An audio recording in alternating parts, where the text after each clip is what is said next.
From the caves of the Crab Conspiracy to the stars of the Crab Nebula, I bring you the Decapod.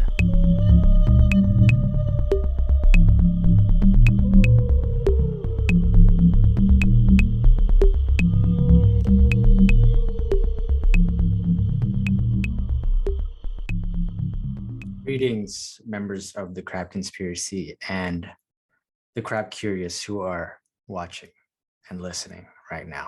Probably watching because I'm not going to put it on any podcast crap yet, just on YouTube. Anyways, welcome to the Decapod. Decapod means 10-footed. We are crabs. Crabs are 10-footed. We are 10 digitized digital beings. See where I'm going with this? Crab Conspiracy. The Crab Conspiracy is a digital group of people, and this is the Decapod, a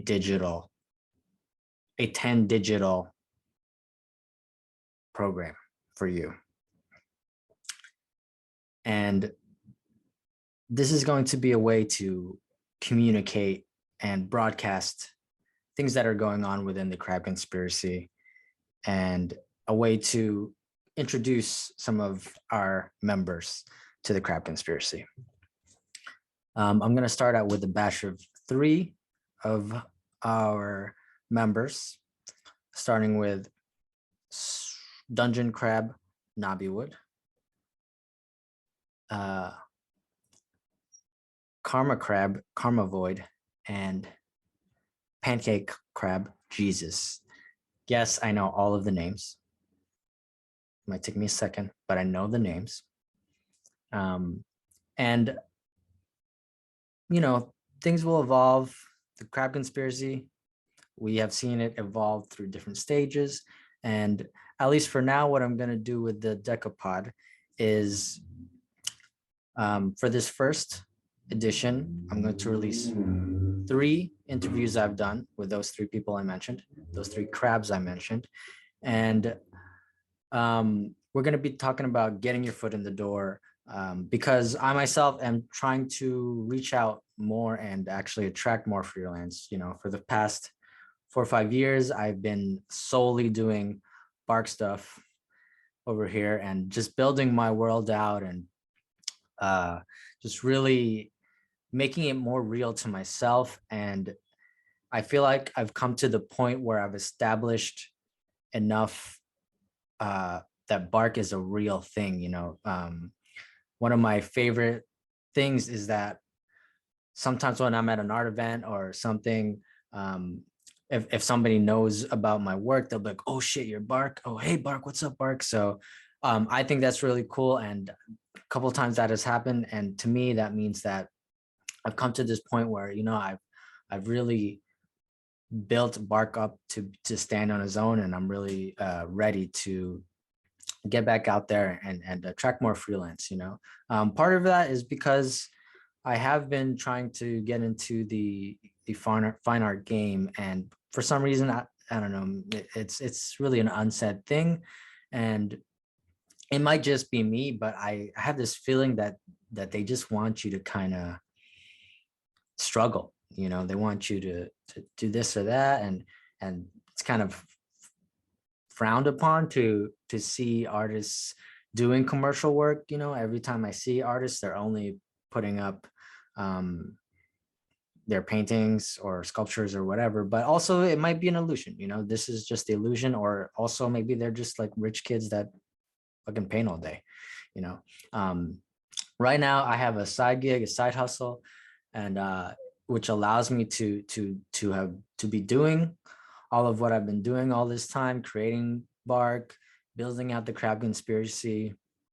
And I have done freelance projects here and there, but only taking on really cool ones that I think can add to BARC world. But recently I've been doing more work, and it really has added to the BARC world. And I think because I've taken so much time to establish BARC and my style these last 5 years, I'm able to really show myself through any project that I do nowadays. So most recently, I worked on a project with Pancake Crab Jesus, which we'll talk about.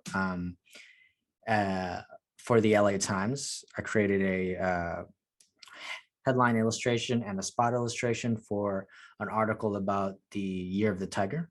Happy Lunar New Year to you all. And I just wrapped up a project for Weird New Jersey, which is a magazine. They gave me a copy, a magazine that I used to read when I was younger. I would actually go to Barnes and Nobles when I was younger, and I would go seeking out this magazine to find strange places and strange sightings around New Jersey. There'd be accounts and there'd be pictures and locations of things like the Devil's Tower or like Satan's Tunnel or like Devil's Tree. I don't know. There's a lot of like satanic devil shit out there. Let's get more creative. But yeah, we would go to like Devil's Tower, and they said if you drive backwards with your lights off 6 times around the tower, you would spawn Satan or you would enter hell or something like that. Nothing ever happened. I am still pure at heart. And Satan never visited me, not that I know of. But yeah, so I just completed a map for them. I'll talk about what this is an introduction to the podcast, but I also want to share my experiences about getting my foot in the door and my recent experiences about attracting more freelance, because I think it's really valuable. A lot of us are illustrators and trying to get more commercial work and be creative professionals in the game. So coming back to creating more freelance during this transition of mine, I'm trying to get rid of this side gig and really attract more freelance, as I have said, but it's been pretty successful, I'd say, for the amount of effort that I put in. And I think that's because I've spent a lot of time building my work and creating a good website and a decent presence on the internet. So I spent a couple weeks sending out emails. And the thing is that like I had spent 2 weeks sending out tons of emails to art directors and websites and other things, but the 2 that got back to me were the 2 that really made sense, and those are the 2 that I mentioned: the LA Times and the Weird New Jersey thing. So most of the emails were cold calls, but except for those 2, which I had some sort of relationship with, So what I'm trying to say is that these things made sense to me. These things made sense that I got them, So with the LA Times thing, well, we're going to talk about it on the Decapod with Pancake Crab Jesus. But I had a relationship with him. He had been a part of the CrabCon for about a year, and when I started looking for freelance, I was just very honest, and I said, "Hey, I saw you in the LA Times. I was wondering if I'm trying to get back into the freelance game. I'd love to work with you one day. Just something simple." But this is also built upon a year of just relationship and talking. We would send each other memes about One Piece, or I'd post something on my story and he'd reply and we'd have a little chat. But a perfect example of something that makes sense when reaching out for work, and I'm being very honest and being very upfront. And then the Weird New Jersey thing is something I had a personal relationship with, right? So I talked about how I would go to a bookstore and be in search for this magazine. What I did is I did a little digging, I did a little research to find the email of the editor of the magazine. So that was a really key thing, is really looking for the email or looking for the right people to contact. And it's all out there. It's all on the internet. You guys all know how to stalk people. So go stalking. Happy stalking. And what I did was I sent an email saying exactly that. When I was a kid, I used to love your magazine. I would go in search of, I would go after school to the bookstore, and I would, look for weird places to go in New Jersey. And I'd love to work with you guys one day.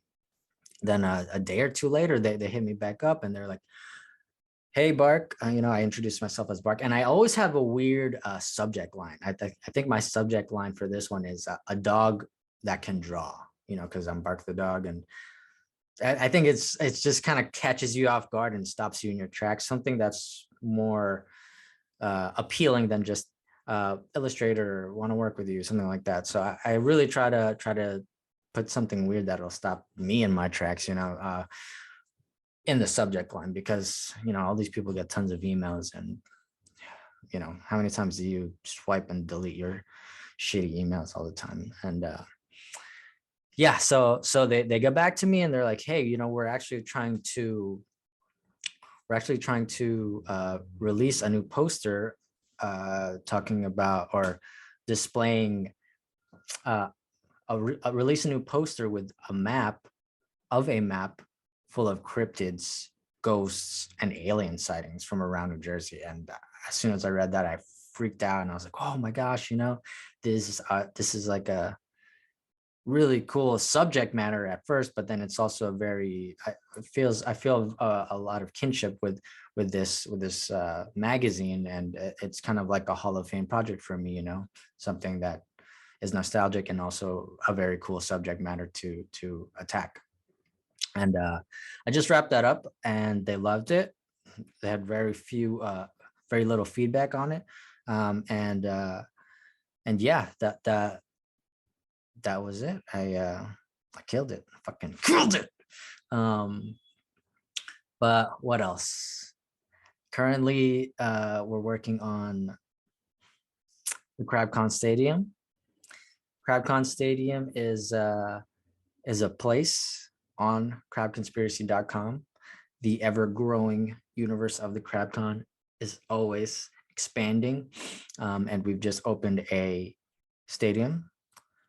Most recently, we also built a cryobiodome, a biodome for us to grow our food in. But now in the stadium, it's a place for us to hold events. And in the future, I want to hold sea boss battles, and I want to hold, maybe some CrabCon films. Maybe we'll get into some like animated collaboration if everybody's down for that. But currently we are representing our close friend, Slow Crab Flannel Lewis. He's releasing his new EP, new music, and we've built a stadium for him to perform in. If you go and check out the stadium, the CrabCon Stadium, aka the Urchin, once you go in there, you'll find a crowd of CrabCon members sitting in the seats. You'll find banner ads from various members of the Crab Conspiracy, and then you'll see the stage with Flannel Lewis's artwork on the screens, and then Flannel Lewis's CrabCon portrait wrapping up there on the stage. He's got some sick beats. Actually, let me see if I can pull it up real quick. I mean, this guy has been grinding not only on his visual art, but also on his audio art, and it is fucking sick as fuck. And here's a little taste.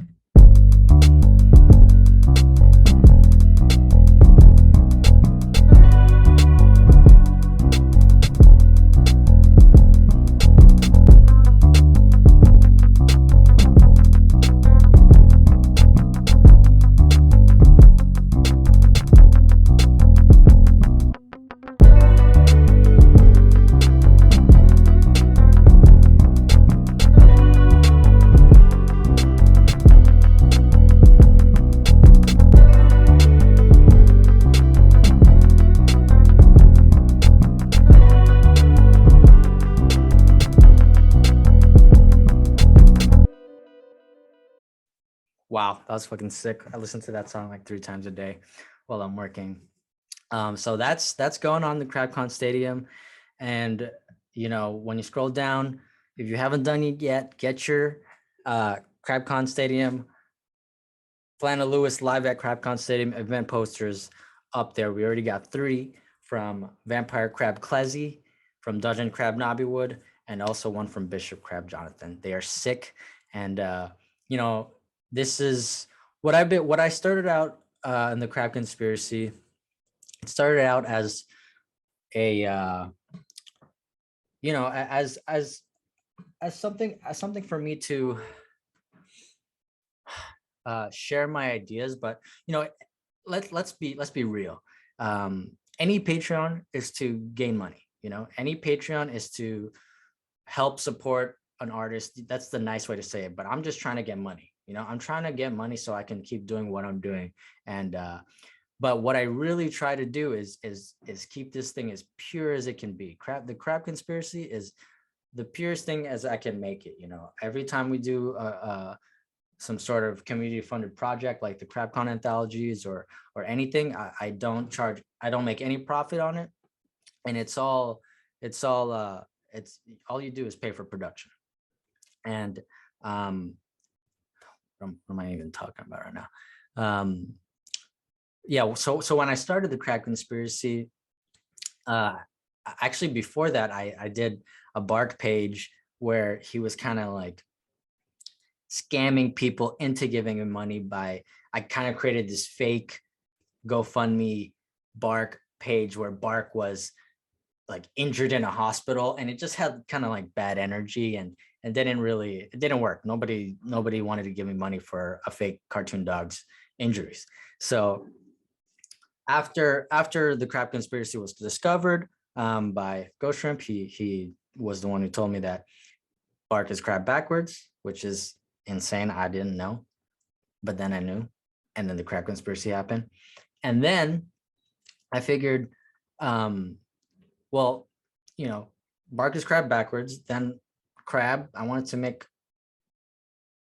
made this character, Crab the God, which is BARC the dog backwards, kind of, almost. But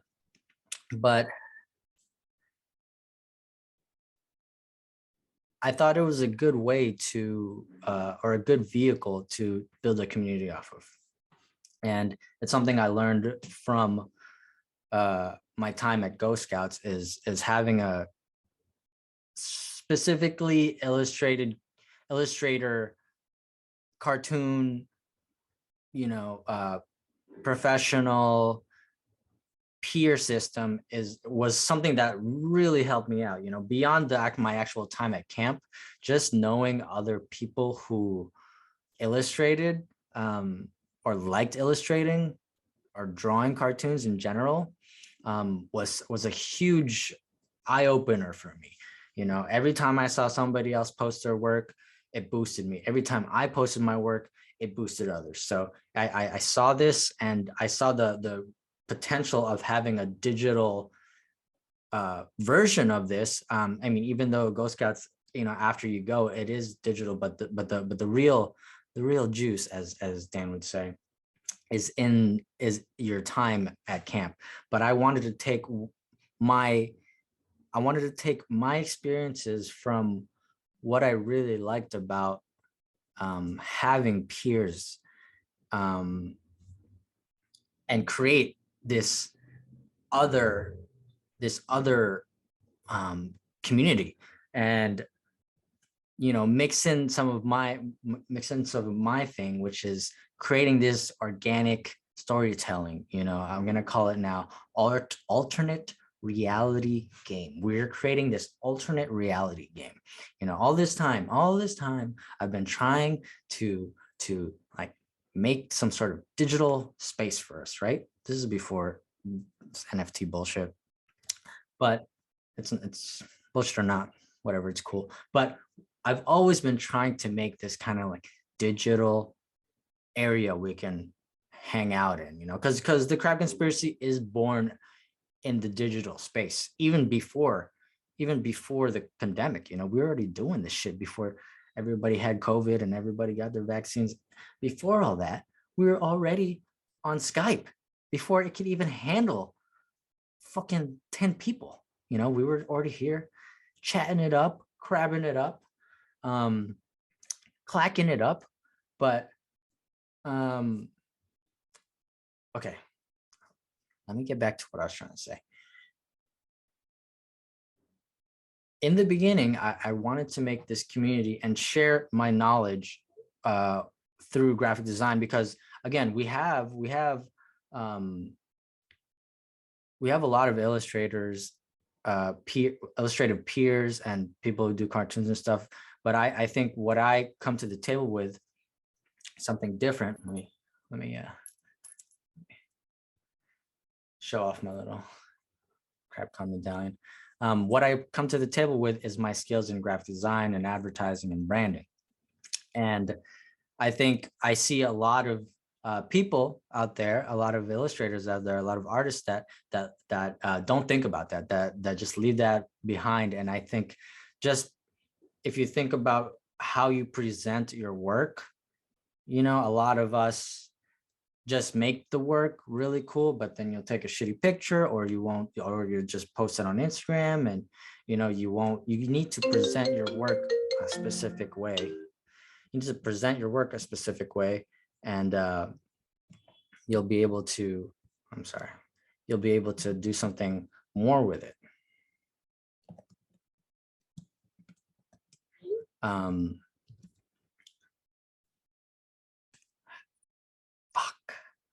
Lost myself.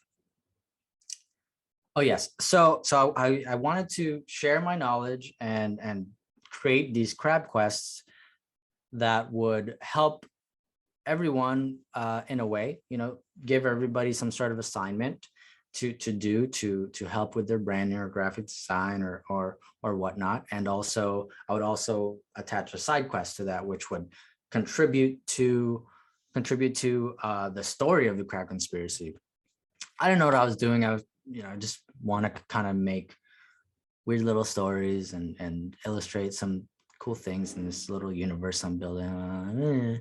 But it's become this really sick project that we've all contributed to, and finally now we have a website where all of our stuff lives in. You know, if you look hard enough, there are little eye icons everywhere around the website where you can see different things, like a museum that I made full of stuff that people have contributed. You can find that one of the first community projects we made, which is the calendar, the CrabCon calendar, is up there if you can find it.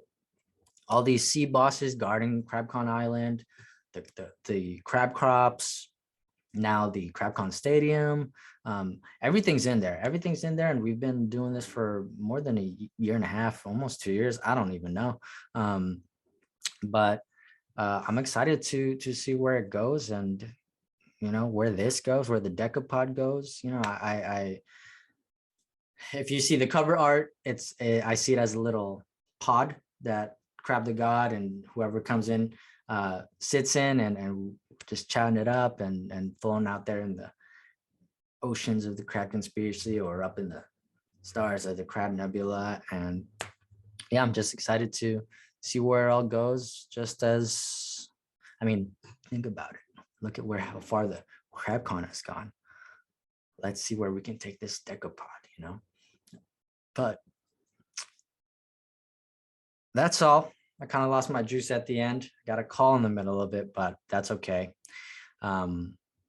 Anyways, in BARC we trust, in crab we lie.